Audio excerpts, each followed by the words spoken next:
How's it going, YouTube? I'm pretty excited about uh, today's video. I got a mail day. I just snipped off the top of it, and I've been wanting to get a hold of this card for quite a while. Um, I've been searching for this card, and you know, basically with good centering and nice registration, which I find this card. It's really hard to find this card in. And it's one of my favorite portraits in the T206 set. It's a T206 Ed Walsh. Ed Walsh is he was just a really great pitcher back in the day. And I believe he still has the MLB record for the lowest ERA in his career. I think he only pitched for about 10 seasons because he had some injuries, but I mean, he was just a phenomenal pitcher for the White Sox. And I love the colors on this card. The old school Chicago White Sox jersey. So yeah, I'm definitely happy I got it. Picked this up. Got it for a pretty good price, but I want to switch it into a SGC holder because all my other T206s are in SGC holders, and that's how I like to display them.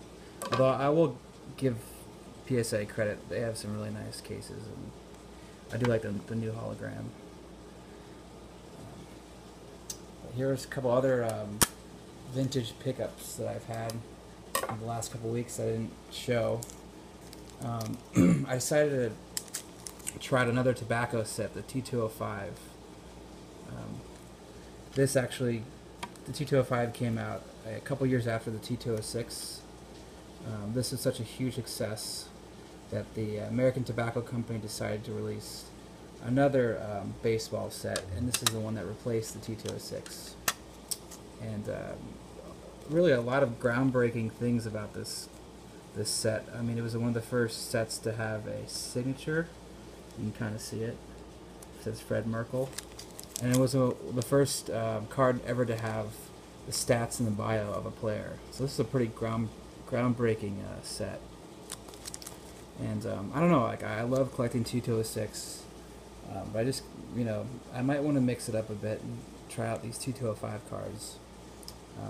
I don't know, it's tough because I'm a young professional living in New York City, so like it's pretty expensive, and it's tough to spend money on frivolous cards. But I don't know, I think there's a lot of potential with this set.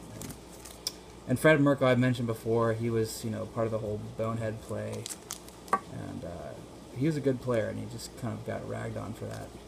This is just his T206 portrait that I've shown before. Some other pickups I've gotten. I got this really nice Tim Jordan. Really sharp corners, and this is another player. He's pretty hard to get centered and with good registration. It's a really clean card.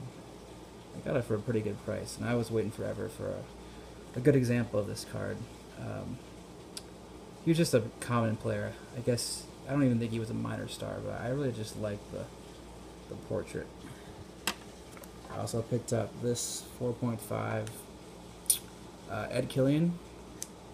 He was a minor star for the Detroit, and I like the collar and just a cool portrait. I picked up another Eddie Collins. I had a PSA that I sold because it just wouldn't transfer over to SGC. I guess SGC is sometimes a little tough on vintage cards, at least like T206s compared to PSA. I mean, it can go both ways, but I had a card that looked VG3 to me in a PSA slab, but I tried to have it crossed over twice to SGC, and each time they didn't think it was worthy of a VG3. So I picked up this in like a trade or something. It's a pretty good card. I mean, there's some chipping down there that makes it a VG3, but no real creases and kind of a rough back, but I'm happy to have it. I picked up this at an auction, online auction. I think it was Seiko River Auctions. You can find some pretty good deals on online auctions. I mean, there's like Joe's Vintage Card Shop. There's Sterling Sports Auctions. There's a couple other smaller ones, and I mean you have to pay for the buyer premium, but sometimes even with the buyer premium you can get this for get cards for pretty good deals. I mean, I got this for probably like $75, which is, this card would probably go for like 140 on eBay. So I already have this card in Sweet Caporo, but I'm just gonna sell it because I love the polar bear backs, and this is a good addition to my Tito 6 Reds set.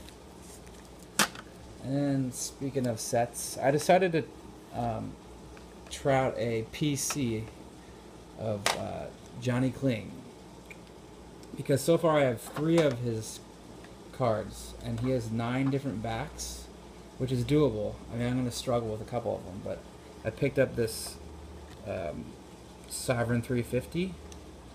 He also has a Sovereign 150, which is going to be tough to find. I have probably the easiest one, the Piedmont 150 version, and this is a tougher one, a definitely tougher one. This is the Hindu back.